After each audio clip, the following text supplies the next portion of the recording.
नमस्कार मित्रों, जेवी एंड सेवी में मेड सिंपल के इस यूट्यूब चैनल में आपका स्वागत है। आज हम लोग पीवीबी के मॉड्यूल सी के 100 एमसीक्यूज़ को डिस्कस करेंगे।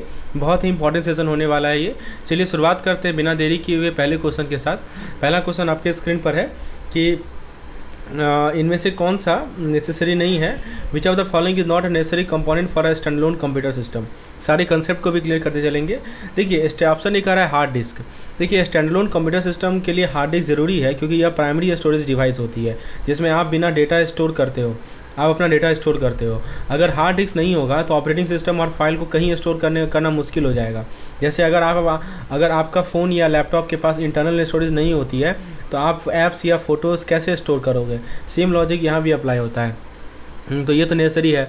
ऑपरेटिंग सिस्टम एक कंप्यूटर का बैकबोन होता है। विदाउट ऑपरेटिंग सिस्टम आपका कंप्यूटर कोई टास्क ही नहीं कर पाएगा क्योंकि ओएस ही सब सॉफ्टवेयर और हार्डवेयर को मैनेज करता है। तो यह तो एक बेसिक रिक्वायरमेंट है। जैसे कि विंडो या मैकओएस एक डेस्कटॉप के लिए ज़रूरी है, वैसे ही ओएस के बिना डेस्कटॉप को रन नहीं कर सकते। फिर है मेमोरी। देखिए मेमोरी यानी कि रैम यानी क्या होता है, रैंडम एक्सेस मेमोरी। ये भी बहुत ज़रूरी कंपोनेंट है। मेमोरी का काम होता है कि टेम्पोररी डेटा को होल्ड करना, ताकि जब आप कोई टास्क परफॉर्म कर रहे हो इससे सिस्टम फास्ट और स्मूथ चलता है। जैसे अगर आप एक गेम खेल रहे हैं तो कोई सॉफ्टवेयर या कोई सॉफ्टवेयर यूज़ कर रहे हैं तो रैम उस सॉफ्टवेयर को स्मूथली रन करने में हेल्प करती है। फिर एक आता है हमारा नेटवर्क कार्ड।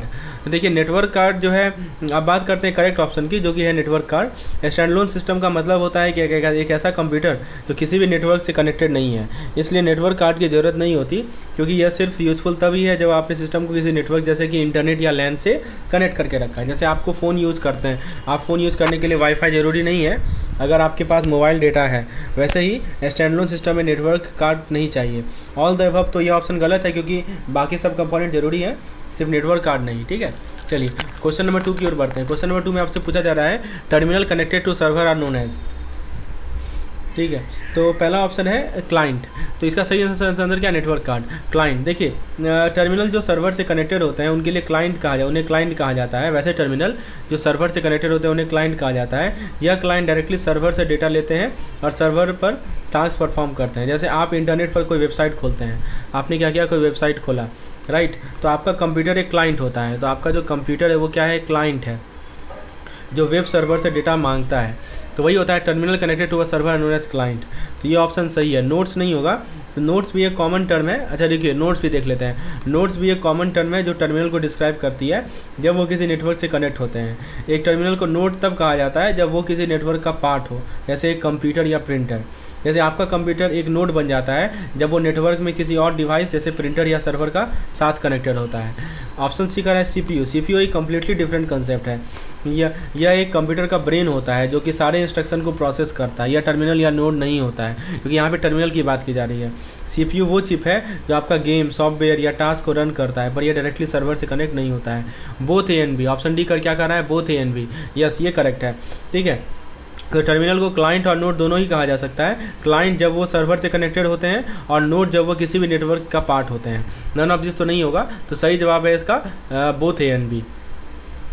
दोस्तों आपके लिए हमारा कैप्सूल कोर्स तैयार है, पीबीबी का कैप्सूल कोर्स, जिसके अंदर आपको मिलता है quick revision session, one liner PDF, 2000 से ऊपर MCQs in the form of quizzes के फॉर्मेट में मिलता है, जिसको आप कहीं भी बैठे आराम से क्विज दे सकते हैं, अपना सही आंसर देख सकते हैं।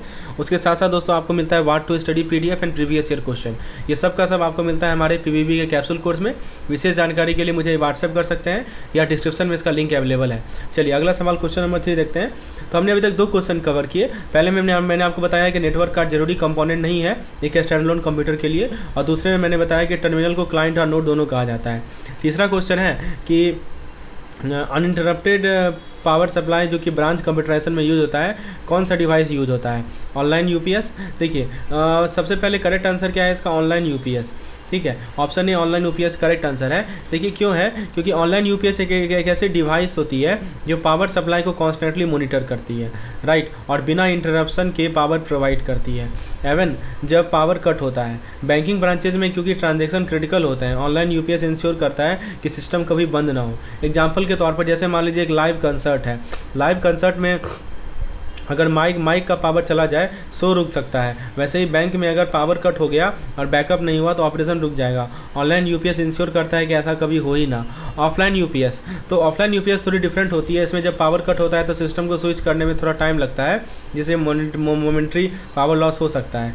बैंकिंग जैसे इन्वायरमेंट में थोड़ी भी डिले अलाउ नहीं होती, इसलिए ये ऑप्शन गलत है। जैसे अगर फ़ोन चार्जिंग में लगाओ और प्लग ऑफ हो जाए, उसमें 1 सेकेंड का गैप होता है बिफोर बैटरी टेक्स ओवर, तो ऑफलाइन यूपीएस में भी ऐसा ही होता है।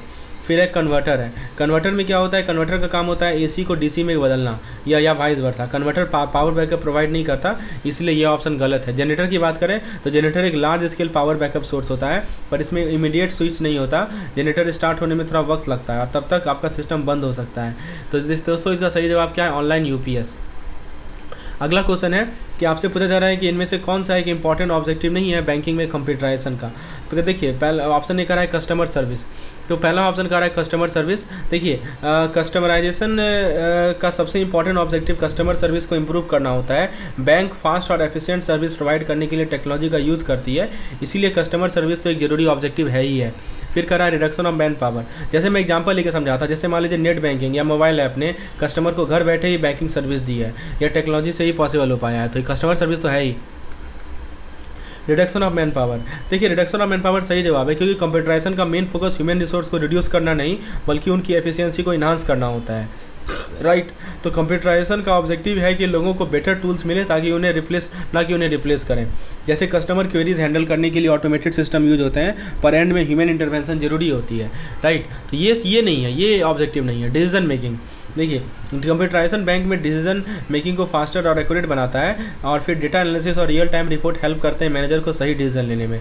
जैसे अगर एक ब्रांच को पता लगाना है कि कितने लोन इशू हो सकते हैं तो कंप्यूटराइज डेटा एनालिसिस काफ़ी यूजफुल होता है। फिर ऑप्शन डी का रहा है प्रोडक्टिविटी एंड प्रॉफिटेबिलिटी। तो कंप्यूटराइजेशन से प्रोडक्टिविटी और प्रॉफिटेबिलिटी दोनों बढ़ती है, प्रोसेस फास्ट होते हैं, एरर कम होते हैं, इसलिए प्रोडक्टिविटी भी बढ़ती है और प्रॉफिटेबिलिटी भी बढ़ती है। चलिए क्वेश्चन नंबर 5 की ओर आगे बढ़ते हैं। इन मल्टी यूज़र कंप्यूटर नेटवर्किंग, ठीक है। तो फिर क्या कहा जा रहा है, मल्टी यूज़र कंप्यूटर नेटवर्किंग में आपके सामने 4 ऑप्शन दिया गया है। पहला कह रहा है कि ऑप्शन ए है multi user computer networking, right. तो पहला ऑप्शन क्या कह रहा है कि computer are based on a centralize processing concept. तो देखिए क्या बताया जा रहा है कि मल्टी यूज़र नेटवर्क में प्रोसेसिंग एक सेंट्रल कंप्यूटर या सर्वर के थ्रू होती है जो सारे यूज़र को सर्व करते हैं। सब सिस्टम कनेक्टेड होते हैं एक सेंट्रल पॉइंट से। जैसे अगर आप एक ऑफिस में हो और सब कंप्यूटर एक सर्वर से कनेक्टेड हो तो वो सेंट्रलाइज प्रोसेसिंग होती है। फिर ऑप्शन भी कर रहा है कि terminal are attach to the central computer. तो मल्टी यूज़र नेटवर्क में कई टर्मिनल या कंप्यूटर एक ही सेंट्रल कंप्यूटर या सर्वर से अटैच होते हैं। यह टर्मिनल इंडिपेंडेंट प्रोसेसिंग नहीं करते बल्कि सेंट्रल सिस्टम पर डिपेंड करते हैं। जैसे एक बैंक में हर ब्रांच का सिस्टम एक सेंट्रल सर्वर से कनेक्टेड होता है जो सारी डेटा प्रोसेस करता है। ऑप्शन सी का है all data information is kept on the central computer. सारे डेटा और इन्फॉर्मेशन भी सेंट्रल कंप्यूटर या सर्वर पे स्टोर होते हैं जो सारे यूजर के लिए एक्सेसिबल होते हैं। यह सिस्टम सिक्योर और एफिशिएंट होता है। ऑप्शन डी का है large number of user can be connected. तो ये एक सेंट्रल कंप्यूटर से काफ़ी यूजर को कनेक्ट कर सकते हैं। जैसे कि एक कंपनी में सब एम्प्लॉय को एक ही सर्वर के थ्रू काम करते हैं, ये उनका डेटा वहीं सेंट्रलाइज होता है।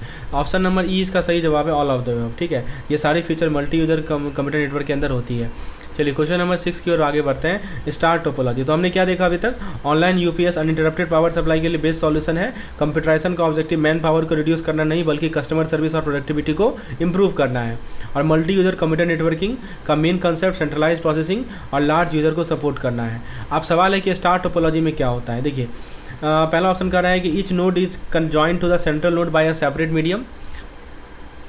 तो ये सही जवाब है, क्योंकि देखिए दोस्तों स्टार टोपोलॉजी में क्या होता है कि हर एक डिवाइस या नोड डायरेक्टली एक सेंट्रल नोड से कनेक्टेड होता है, राइट। सब के सब एक सेंट्रल नोड से कनेक्टेड होते हैं, राइट। ये सिस्टम सिंपल और रिलायबल होता है क्योंकि अगर एक नोड फेल हो जाए तो बाकी सिस्टम इफेक्ट नहीं होगा। जैसे इमेजिन कीजिए कि एक साइकिल व्हील है, ठीक है। साइकिल व्हील आपने देखा होगा, बहुत सारा स्पोक होता है इसमें, ठीक है। नोड्स होते हैं, सेंटर हब सेंट्रल नोड से कनेक्टेड होते हैं, आपने देखा होगा साइकिल व्हील, राइट। तो अगर एक स्पोक टूट भी जाता है तो व्हील स्टिल फंक्शन करेगा। इसका बेस्ट एग्जांपल है स्टार टोपोलॉजी का। फिर दोस्तों ऑप्शन भी कह रहा है कि devices are connected in a close loop. ये गलत है क्योंकि close loop connection ring topology का फीचर होता है। ये क्लोज लूप किसका होता है, रिंग टोपोलॉजी का होता है। रिंग टोपोलॉजी को ऐसे समझो कि जैसे एक सर्कल जिसमें हर नोड एक के बाद एक कनेक्टेड होता है और लास्ट नोड फर्स्ट नोड से कनेक्टेड होता है।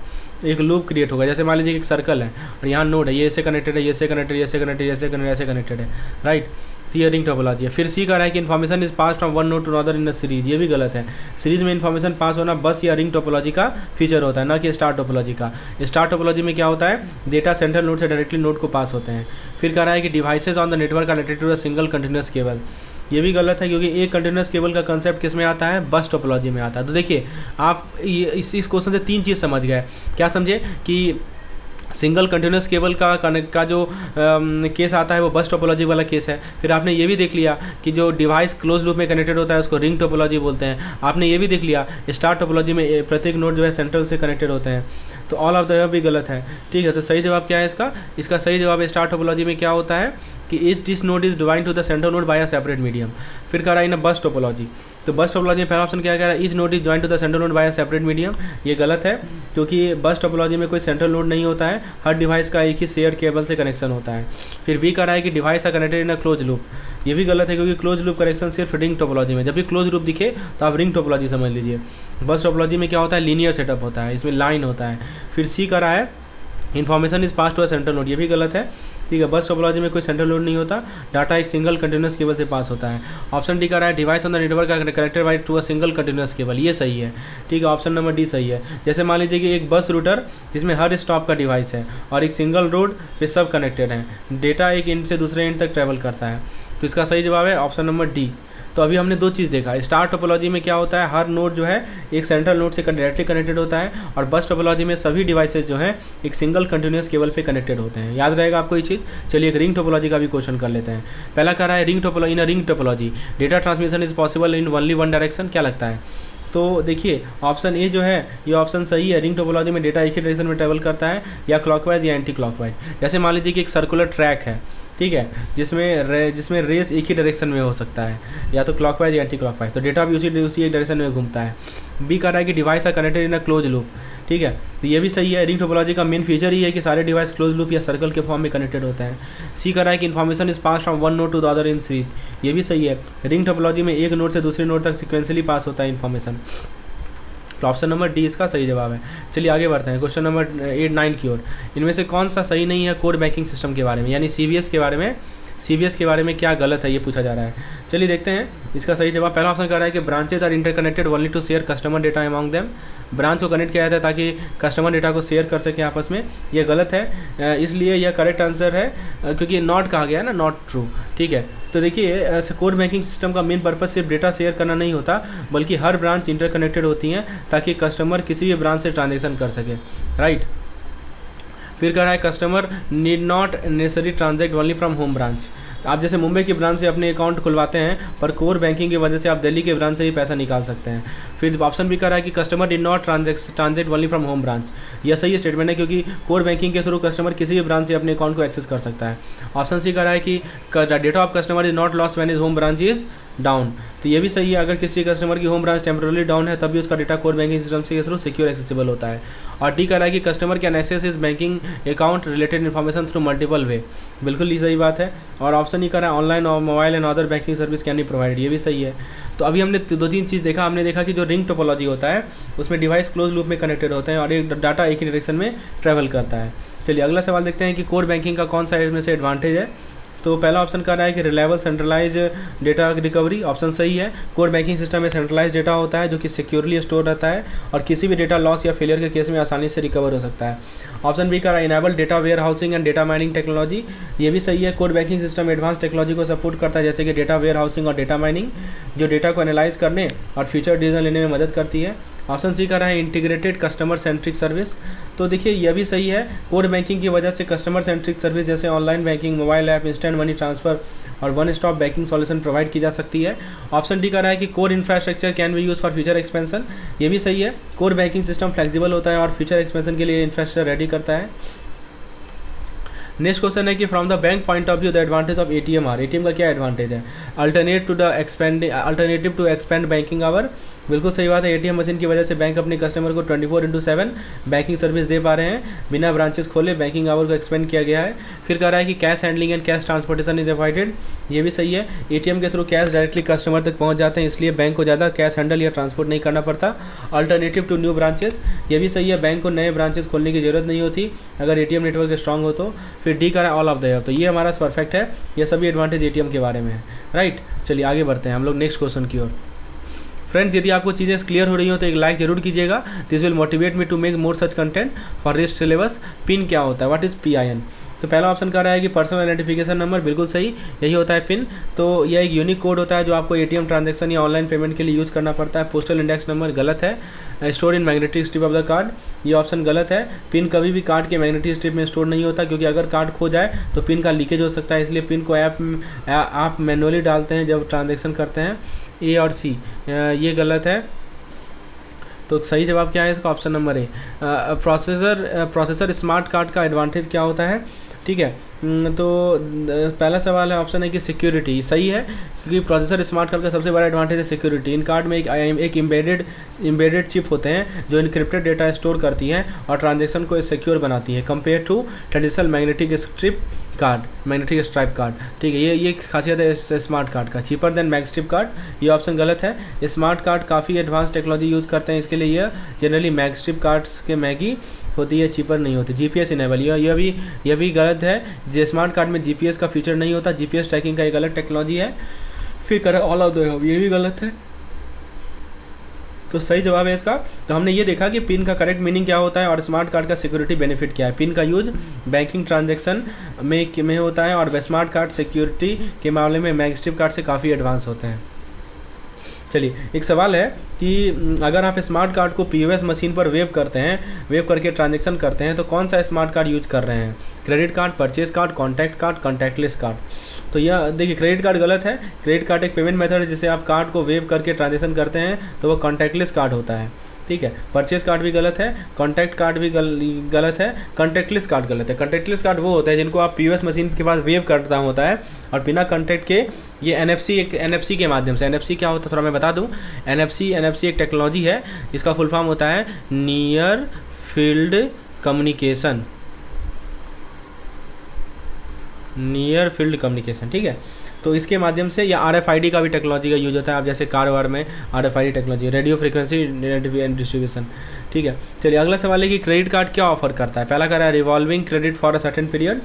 तो यह सही आंसर है। क्रेडिट कार्ड का एक बड़ा बेनिफिट होता है कि आपको रिवॉल्विंग क्रेडिट मिलता है, जिसका मतलब कि एक लिमिटेड टाइम के लिए क्रेडिट ले सकते हैं, उसे रिपे कर सकते हैं। इस पीरियड के बाद अगर रिपे नहीं किया तो इंटरेस्ट लगता है। फिर कह रहा है कि pay off the entire amount of card usage.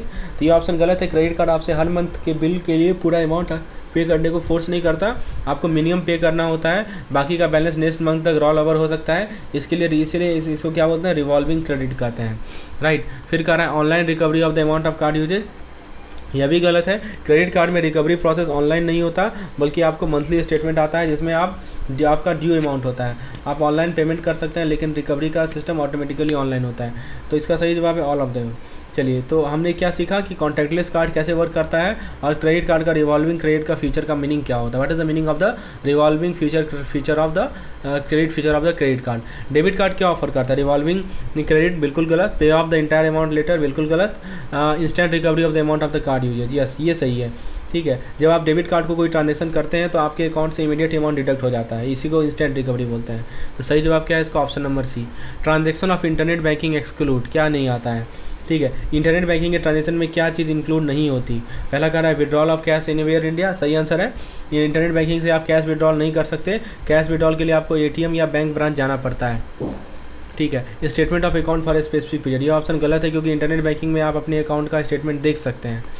फिर कह रहा है transfer of fund from one account to another, ये ऑप्शन भी गलत है। इंटरनेट बैंकिंग का एक मेजर फीचर है कि फ़ंड ट्रांसफ़र करना होता है, जिसमें आप अपने अकाउंट से किसी भी अकाउंट में पैसा ट्रांसफ़र कर सकते हैं, चाहे वो सेम बैंक हो या अलग बैंक हो।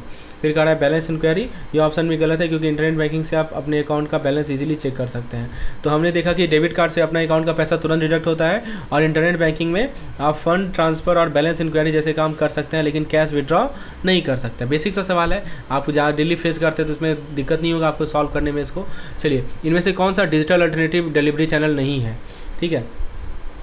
तो पहला कह रहा है एटीएम, गलत। एटीएम जो है एक डिजिटल डिलीवरी चैनल है, जैसे आप कैश विड्रॉल, बैलेंस इंक्वायरी या दूसरे बैंकिंग सर्विस कर सकते हैं, तो ये तो नहीं होगा, नॉट ए डिजिटल। फिर ई कियोस्क भी गलत है। ई कियोस्क एक डिजिटल इंटरफेस है जहाँ पे कस्टमर अपने बैंकिंग ट्रांजेक्शन कर सकते हैं। ब्रांच टेलर, ये सही आंसर है। Branch teller traditional banking method है जहाँ पे आप ब्रांच में जाकर बैंक स्टाफ से मिलते हैं, यह डिजिटल डिलीवरी चैनल नहीं है। फिर कह रहा है इंटरनेट बैंकिंग, ये भी नहीं है, ये भी गलत है। इंटरनेट बैंकिंग भी डिजिटल डिलीवरी चैनल है। नेक्स्ट क्वेश्चन है कि मॉडम क्या करता है, ठीक है। मॉडम का क्या काम होता है? पहला कह रहा है modulate digital signature into analog, बिल्कुल सही बात है। मॉडम का काम होता है कि डिजिटल सिग्नेचर को एनालॉग सिग्नल में कन्वर्ट करना ताकि वो टेलीफोन लाइन या रेडियो वेव्स के थ्रू ट्रांसमिट हो सके। बी कह रहा है डिमॉड्यूलेट एनालॉग सिग्नल इनटू डिजिटल, ये भी सही है। मॉडम का दूसरा काम एनालॉग, देखिए इसने क्या किया, डिजिटल को एनालॉग में कन्वर्ट किया ताकि रेडियो वेव और टेलीफोन लाइन से ट्रांसमिट हो सके। और फिर क्या करता है, एनालॉग को डिजिटल में कन्वर्ट करता है, राइट, जिसमें कन्वर्ट करता है ताकि कंप्यूटर या दूसरे डिवाइस यूज़ कर सकें। तो ऑप्शन सी कह रहा है कि कन्वर्ट डेटा इनटू इमेज, ये गलत है। फिर ऑप्शन डी कह रहा है बोथ ए एंड बी, ये सही है। ट्विस्टेड पेयर केबल के अंदर क्या होता है, ठीक है। पहला कह रहा है 2 इंसुलेटेड कॉपर वायर होता है, ठीक है, तो यह सही आंसर है। ट्विस्टेड पेयर केबल के अंदर 2 इंसुलेटेड कॉपर वायर का पेयर होता है जो कि एक दूसरे के अराउंड ट्विस्ट होते हैं। बी कह रहा है कि an inner copper conductor held in a position by circular spacer, ये भी गलत है। फिर सी कह रहा है कि सिंगल कॉपर वायर, तो डी ऑप्शन भी गलत है। ट्विस्टेड पेयर केबल में 2 वायर होते हैं। और डी कह रहा है ऑल ऑफ द अबव, तो ये ऑप्शन भी गलत है। चलिए, तो twisted pair cable option number ये सही था कि 2 इंसुलेटेड कॉपर वायर होते हैं।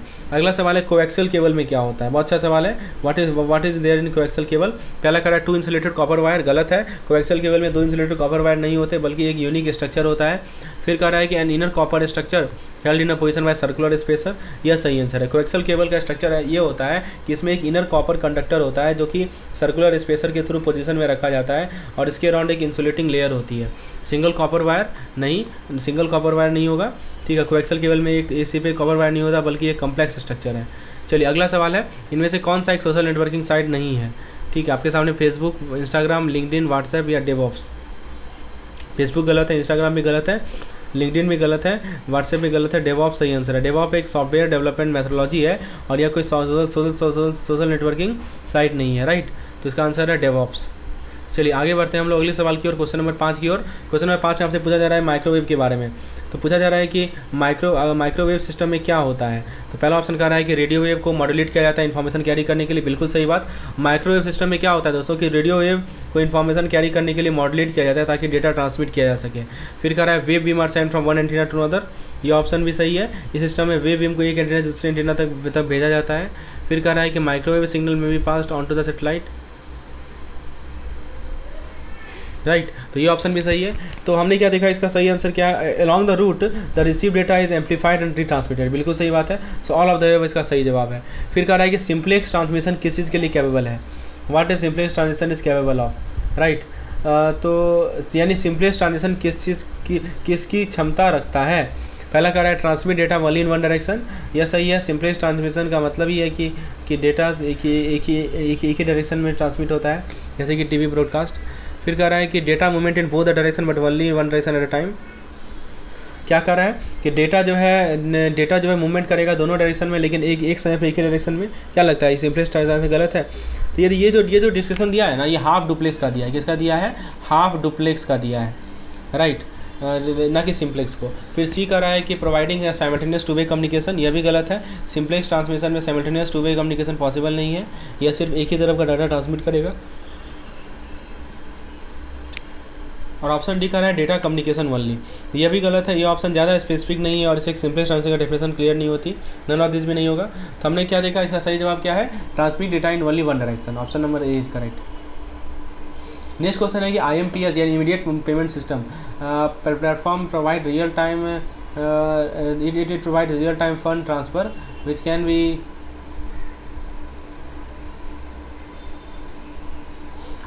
तो IMPS के बारे में कह रहा है कि ये real time fund transfer provide करता है जो कि एक्सेस कर सकते हैं हम लोग मल्टीपल चैनल पे। इनमें से कौन सा एक IMPS चैनल नहीं है, ठीक है। तो आपके सामने 4 ऑप्शन दिए गए हैं। पहला कह रहा है PVP, यानी PVP क्या होता है मैं बता दूं, इसको बोलते हैं हम लोग फोन बैंकिंग प्लेटफॉर्म। तो देखिए IMPS का एक चैनल नहीं है, IMPS का एक चैनल नहीं है PMPEP। IMPS को मोबाइल इंटरनेट ब्रांच और ATM के थ्रू एक्सेस किया जा सकता है। मोबाइल ये ऑप्शन गलत। देखिए क्वेश्चन कहा था कि नॉट अ चैनल, तो ये यही नहीं, यही आंसर होगा हमारा। मोबाइल होगा, इंटरनेट होगा, ब्रांच होगा, ब्रांच से भी IMPS करवा सकते हैं, ATM से भी IMPS का एक चैनल है, ठीक है। उसके बाद कह रहा है कि मल्टीप्लेक्सर का यूज़ क्या है। चलिए अगले सवाल को देखते हैं, what is the use of this multiplexer. तो मल्टीप्लेक्सर का क्यों यूज़ करते हैं। पहला कह रहा है store data from large number of terminal. तो ये क्या कर रहा है कि ये ऑप्शन गलत है। मल्टीप्लेक्सर डेटा स्टोर नहीं करता बल्कि सिग्नल को कंबाइन करता है। क्या करता है ये, कंबाइन सिग्नल। फिर कह रहा है कि send more than one signal simultaneously over a single communication channel. ये ऑप्शन भी सही है, क्योंकि ऑप्शन, लेकिन देखिए क्या कर रहा है, send more than one signal simultaneously over a single communication channel. तो ये ऑप्शन भी सही है, लेकिन ऑप्शन सी देखते हैं, enable more than one signal to be send simultaneously over one physical channel. ये ज़्यादा सही है, क्योंकि मल्टीप्लेक्सर इसे बेटर तरीके से डिस्क्राइब करता है। ऑप्शन सी का क्या कर रहा है, enable more than one signal to be send simultaneously over one physical channel. ये सही आंसर है। मल्टीप्लेक्सर का मेन फंक्शन यह है कि यह एक फिजिकल चैनल पर एक साथ मल्टीपल सिग्नल को भेजता है, राइट। तो ऑल ऑफ द अबव तो गलत है, क्योंकि ऑप्शन एक इनकरेक्ट है। हमने देखा ना कि send data from a large number of terminal, ये तो गलत था ना, कि मल्टीप्लेक्सर डेटा स्टोर नहीं करता। यहाँ लिखा ना स्टोर वर्ड ही गलत है, ठीक है। ऑप्शन बी भी सही था, लेकिन सी ऑप्शन में क्या देखा हमने, इसे ज़्यादा स्पेसिफिक कर रहा है कि enable more than one signal to be send, तो ज़्यादा स्पेसिफिक है, वो आंसर होगा हमारा। इसलिए ऑप्शन नंबर सी जो है वो सही है। सी में क्या कर रहा है कि मल्टीप्लेक्सर का मेन फंक्शन है कि यह एक ही फिजिकल चैनल पर एक साथ मल्टीपल सिग्नल को भेजता है, मतलब चैनल एक ही है और मल्टीपल सिग्नल भेजा जाता है। इनमें से कौन सा इलेक्ट्रॉनिक क्लियरिंग सिस्टम भारत में systematically important financial market infrastructure, ठीक है।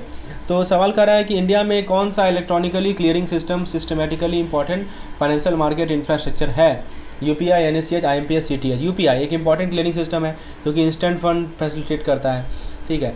NSCH, ये ऑप्शन भी सही है। NSCH क्या होता है, नेशनल ऑटोमेटेड क्लियरिंग हाउस। ये भी एक इलेक्ट्रॉनिक क्लियरिंग सिस्टम है जो बल्क ट्रांजेक्शन को प्रोसेस करता है। IMPS, CTS ये सब का सब होगा। ऑप्शन नंबर ई करेक्ट है, ठीक है। तो अभी तक हमने क्या देखा, IMPS में PVP चैनल है, मल्टीप्लेक्सर एक ही चैनल पे मल्टीपल सिग्नल भेज सकता है, और इंडिया के जो इलेक्ट्रॉनिक क्लियरिंग सिस्टम है उसमें UPI, NSCH, IMPS और CTS सब आता है। अब आप बता सकते हैं अगला सवाल में कि NEFT में कितना बैचेज होते हैं सेटलमेंट के लिए, बताइए। NEFT में कितना बैचेज होते हैं, तो 48 बैचेज होते हैं। कितने होते हैं, 48। चलिए RTGS के लिए मिनिमम अमाउंट कितना है, तो 2 लाख अमाउंट है मिनिमम, ये पता ही होगा आपको। चलिए आगे बढ़ते हैं हम लोग अगले सवाल की ओर। NACH को NPCI ने इम्प्लीमेंट किया था, क्यों इम्प्लीमेंट किया था बताइए। पहला ऑप्शन कह रहा है कि ये क्लियरिंग नॉर्मल चेक, ठीक है, तो गलत है। NACH का मेन पर्पज नॉर्मल चेक को क्लियर करना नहीं है। बी कह रहा है क्लियरिंग MICR चेक, ये भी गलत है। हाई वॉल्यूम इलेक्ट्रॉनिक ट्रांजेक्शन, हाँ ये सही है, ठीक है। NACH high volume electronic transaction को प्रोसेस करने के लिए इंप्लीमेंट किया गया है, जैसे कि बल्क पेमेंट और bulk receipt. Clearing prepaid instrument, ये भी गलत है। सही जवाब क्या है इसका, option number C. GEM portal क्या होता है, ठीक है। तो GEM पोर्टल क्या है, पहला कह रहा है कि सेंट्रलाइज ऑनलाइन ट्रेडिंग प्लेटफॉर्म है प्रीसियस स्टोन के लिए, गलत है। GEM पोर्टल प्रीसियस स्टोन के लिए ट्रेडिंग प्लेटफॉर्म नहीं है। It is government e market place for procurement of goods and service, बिल्कुल सही। GEM पोर्टल एक गवर्नमेंट ई मार्केट प्लेस है जो गुड्स और सर्विस की प्रोक्योरमेंट के लिए यूज होता है। It is a government portal for emergency technology, ये भी गलत है। ऑल ऑफ द अबव तो होगा ही नहीं होगा। चलिए अगला सवाल एक और देखते हैं इसी टॉपिक से रिलेटेड। आपसे पूछा जा रहा है कि इनमें से कौन सा IMPS के बारे में सही नहीं है। पहला कह रहा है IMPS allow electronic fund transfer only through mobile phone, गलत, ये तो गलत है, ओनली लिख दिया ना, यही सही आंसर है। IMPS मोबाइल फ़ोन नहीं बल्कि इंटरनेट ATM के थ्रू भी फंड ट्रांसफर अलाउ करता है। दिस फैसिलिटी प्रोवाइडेड NPCI, ये सही है।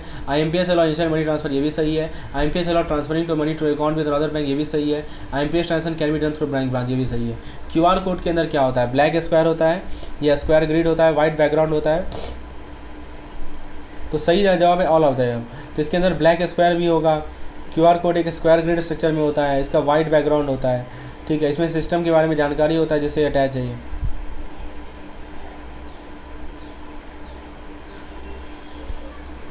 फिर अगला सवाल है भीम के बारे में, राइट। भीम का मतलब क्या होता है, तो भीम का मतलब पता ही है, Bharat interface for money, right.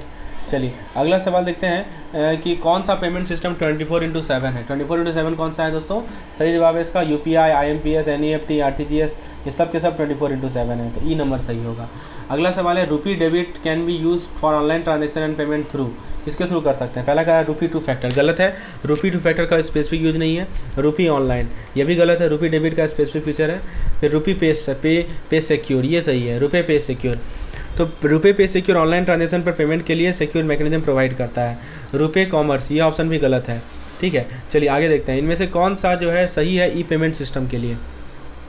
पहला कह रहा है E payment system require only a messaging system, इसमें केवल मैसेजिंग सिस्टम चाहिए, तो ये गलत है। ई पेमेंट सिस्टम से मैसेजिंग पर नहीं बल्कि सेटलमेंट सिस्टम पर भी डिपेंड करता है। बी कह रहा है कि E payment system require physical exchange of money, ये भी गलत है। ई पेमेंट सिस्टम में पैसा का फिजिकल एक्सचेंज नहीं होता। E payment system involve messaging as well as settlement system, ये सही है, ठीक है। ई पेमेंट सिस्टम में मैसेजिंग और सेटलमेंट दोनों की जरूरत होती है। और E payment system require only a settlement system, ये भी गलत है। ऑप्शन नंबर सी इसका सही जवाब है।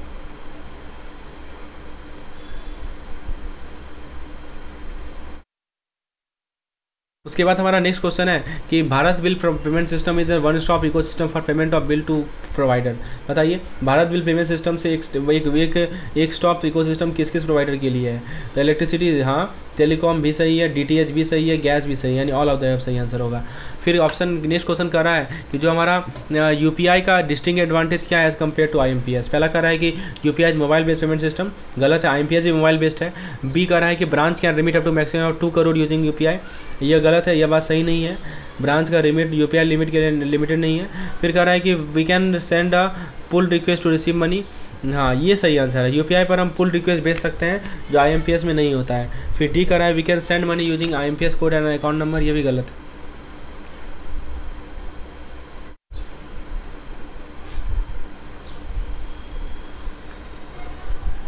नेक्स्ट क्वेश्चन है कि बैंक वेबसाइट को इंटरनेट पे होस्ट करने का यूज क्या है? What are the uses of hosting मतलब कम्युनिकेशन टेक्नोलॉजी क्या करती है, राइट? तो what is the use of hosting a bank website on the internet?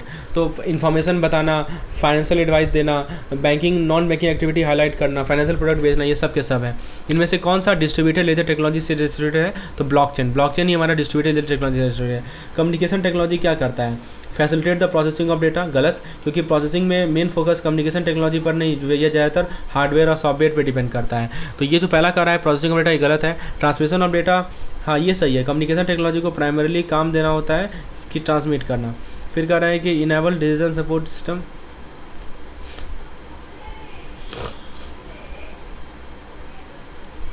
मतलब क्या हुआ कि डिसीजन सपोर्ट सिस्टम अलग होते हैं और उनका मेन काम डिसीजन में मदद करना होता है, राइट? तो ये भी नहीं होगा।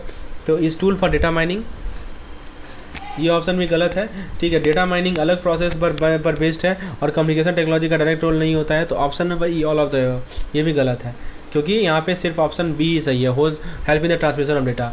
इनमें से कौन सा पेमेंट सिस्टम एक पेमेंट सिस्टम नहीं है? तो सही जवाब है इसका स्विफ्ट, ठीक है। चलिए अब पूछा जा रहा है कि जो हमारा EDI का जो यूनिवर्सल सेट ऑफ स्टैंडर्ड होता है उसको क्या बोलते हैं, ठीक है। तो EDI, इसका सही जवाब है EDI फैक्ट। इसका फुल फॉर्म मैं बता देता हूँ आपको, electronic data interchange for administration, commerce and transport, ये फुल फॉर्म याद रखिएगा, EDI FFT का फुल फॉर्म होता है। इनमें से कौन सा सिस्टम जो है बेस्ट डिस्क्राइब करता है RPA को, ठीक है। तो RPA के बारे में कौन सा स्टेटमेंट सही है? तो RPA होता है रोबोटिक प्रोसेस ऑटोमेशन। पहला ऑप्शन कह रहा है कि it is an rapid method of developing application, गलत है, क्योंकि RPA और robotic process automation application develop करने का मेथड है, बल्कि एग्जिस्टिंग प्रोसेस को ऑटोमेट करने का टूल है, ठीक है। फिर कह रहा है कि RPA is guided by RBI cyber security guideline, यह भी गलत है, RPA का डायरेक्ट RBI गाइडलाइन का कोई संबंध नहीं है। फिर कह रहा है कि RPA is aimed at automatic business process, यह सही आंसर है, RPA का प्राइमरी पर्पज़ है कि प्रोसेस को ऑटोमेट करना है। चलिए ये क्वेश्चन नंबर 6 हमने देखा, which one of the following is the capability of chatbot? Chatbot का कौन सा कैपेबिलिटी है, ये पूछा जा रहा है आपसे। तो पहला ऑप्शन कह रहा है कि चैटबॉट कैन, देख सकते हैं, chatbot can mimic speech for simulating interaction with passenger.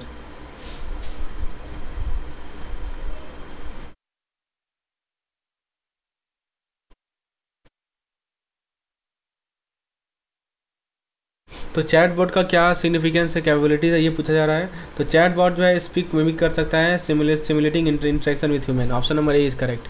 5G network technology क्या यूज़ करते हैं, तो 5G नेटवर्क टेक्नोलॉजी आपको बताना चाहिए, दे यूज मिलीमीटर वेव्स।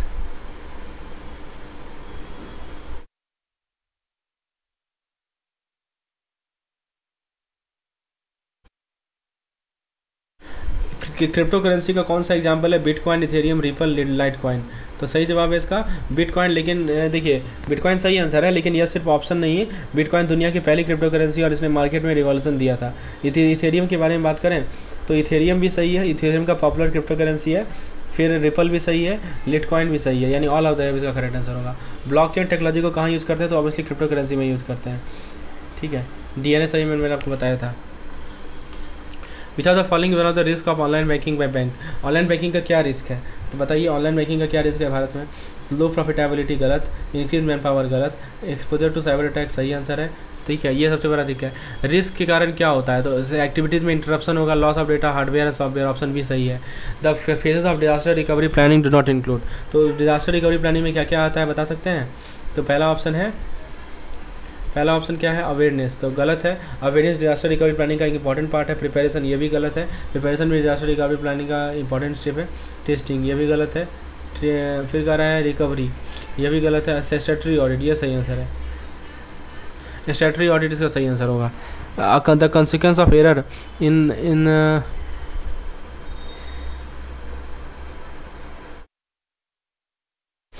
तो ये सवाल क्या कह रहा है कि एरर का जो कंसिक्वेंस है कंप्यूटराइज सिस्टम में वो ज़्यादा सीरियस होता है मैनुअल सिस्टम से, क्यों।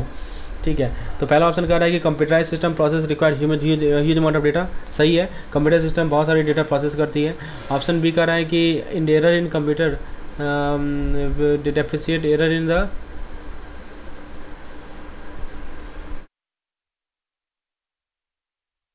पहला ऑप्शन कह रहा है computer system process huge amount of data. ठीक है, तो ये ऑप्शन सही है। बी कह रहा है कि error in the computer system are generated as high speed and the cost to the correct में भी हाई, ये भी सही है। फिर कह रहा है कि user of computer system perceive the computer output as always correct, ये भी सही है। लो कंप्यूटर का आउटपुट को हमेशा सही मान लेते हैं।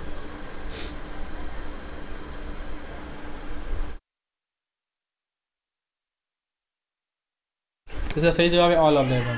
ठीक है, कौन सा साइबर थ्रेट नहीं है, फिशिंग, मालवेयर, फ्लड, DDoS और रैंसम पेयर, बता सकते हैं। तो सही जवाब है इसका option number C, DDoS। Phishing क्या होता है, फिशिंग एक साइबर थ्रेट है जिसमें अटैकर सेंसिटिव इन्फॉर्मेशन चुराता है। मालवेयर क्या होता है, एक सीरियस थ्रेट है जो सिस्टम को हार्म कर सकता है। फ्लड क्या होता है, नेचुरल डिजास्टर है, साइबर थ्रेट नहीं। और DDoS क्या है, DDoS अटैक जो है अटैक करता है साइबर थ्रेट को जो नेटवर्क सर्विस को प्रोवाइड करता है। तो रैंसम पेयर भी है। ठीक है, तो DDoS, तो हमने क्या देखा इसमें, फ्लड अलग है, साइबर थ्रेट नहीं है। IS audit for the software used is carry out by CAATT, इसको क्या बोलते हैं, इस ऑडिट को क्या बोलते हैं, तो ऑडिट अराउंड द कंप्यूटर, ये तो पहला ये गलत है। फिर कह रहा है कि the audit through the computer, ये भी गलत है। यह ऑप्शन भी सही है, इसको लेकिन इसको स्पेसिफिकली कैंट से रिलेट नहीं किया जाता। फिर कह रहा है ऑडिट विद द कंप्यूटर, यह सही आंसर है। कैट ऑडिट को the audit with the computer कहते हैं क्योंकि यह सॉफ्टवेयर टूल्स के साथ किया जाता है। ठीक है, तो ऑडिट विद द कंप्यूटर, इनमें से कौन सा रिपोर्ट रिकमेंडेशन नहीं था, गोपाल कृष्ण कमेटी रिपोर्ट का, ये बहुत इंपॉर्टेंट कमेटी है, याद रखिएगा नाम, गोपाल कृष्ण, राइट। तो ऑप्शन कह रहा है कि ए कह रहा है कि IT सर्विस आउटसोर्सिंग, गलत है। गोपाल कृष्ण कमेटी रिपोर्ट में IT सर्विस आउटसोर्सिंग का जिक्र नहीं है, जिक्र है। ठीक है, which of the following is not कह रहा है, तो ये इसलिए ये गलत है, मतलब इसका जिक्र है, कौन सा गलत है। ठीक है, फिर कह रहा है साइबर फ्रॉड, तो साइबर फ्रॉड भी गलत है क्योंकि साइबर फ्रॉड भी रिपोर्ट का इंपॉर्टेंट पार्ट है। फिर कह रहा है कि नेक्स्ट है कस्टमर एजुकेशन, ये भी गलत है, कस्टमर एजुकेशन की भी रिपोर्ट का मेरी रिकमेंडेशन है। फिर IT गवर्नेंस भी गलत है, IT गवर्नेंस का रिपोर्ट की रिकमेंडेशन है। नन ऑफ द सही आंसर है कि ऊपर दिए गए सब के सब गोपाल कृष्ण रिपोर्ट में, IT report, IT governance, consumer education, IT system committee report etcetera. फिर कह रहा है कि इफेक्टिव कंट्रोल मैकेनिज्म जो है कंप्यूटराइज एनवायरनमेंट में वो क्या होता है, प्रिवेंटिव, डिटेक्टिव, करेक्टिव। तो देखिए प्रिवेंटिव सही है, प्रिवेंटिव कंट्रोल एनवायरनमेंट का इंपॉर्टेंट एस्पेक्ट होता है डिटेक्टिव, ये भी सही है, तो बोथ ANC सही होगा। चलिए अगला सवाल देखते हैं। अगला सवाल आपकी स्क्रीन पर है। आपसे पूछा जा रहा है कि IS सिक्योरिटी का क्या ऑब्जेक्टिव है, confidentiality, integrity, availability, all of the above. तो क्या आंसर होगा, तो ऑप्शन नंबर डी सही होगा, all of the above. Audit trial क्या होता है, अ chronological record of the event occurring in the system, सही आंसर है। ऑडिट ट्रायल का मतलब है कि सिस्टम में होने वाले सभी इवेंट का chronological order, report submitted by auditor गलत, the collection of record generated by database administrator ये भी गलत है, ऑल ऑफ द अबव भी क्या है, गलत है। ठीक है, फिर अगला सवाल पूछा जा रहा है कि पैचिंग के बारे में, patching operating system is done to remediate again, patching क्यों करते हैं। पहला ऑप्शन कर रहा है टू नो सिक्योरिटी वल्नरेबिलिटी, ठीक है, तो देखिए यह सही जवाब है। ऑपरेटिंग सिस्टम को पैच करने का मकसद नोन सिक्योरिटी वल्नरेबिलिटी को ठीक करना है। फिर कहता है कि अननोन मैक्रोज, तो क्या होता है कि ऑप्शन गलत है, पैचिंग का डायरेक्ट रिलेशन नोन मैक्रो से नहीं होता। फिर कह रहा है एजुकेशन ऑफ अनऑथराइज सॉफ्टवेयर, ठीक है, ये तो कॉमन है।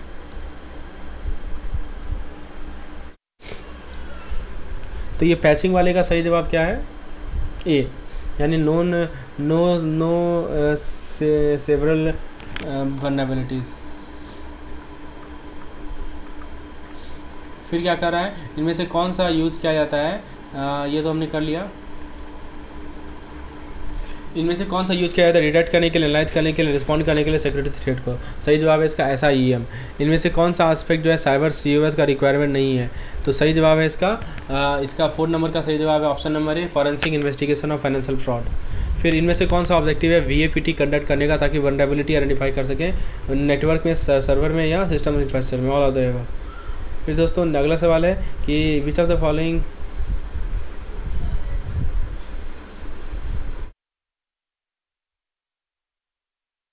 ई-रूपी किसको इशू नहीं कर सकते, तो P2P नहीं इशू कर सकते हैं। फिनटेक प्रोग्राम का क्या बेनिफिट है, सबका सब कॉस्ट कम होता है, टाइम कम होता है, कंज्यूमर सर्विस बढ़ता है। सुपटेक सर्विस कौन यूज़ करता है, तो फाइनेंशियल सुपरवाइजरी अथॉरिटी यूज़ करते हैं। API in terms of API का फुल फॉर्म क्या होता है, एप्लीकेशन प्रोग्राम इंटरफेस। तो ओपन बैंकिंग क्या होता है, तो open banking open in nature है, ओपन बैंकिंग जो है नए अकाउंट को ओपनिंग फैसिलिटेट करता है। ये था मॉड्यूल C का कंप्लीट इंपॉर्टेंट न्यूमेरिकल। धन्यवाद।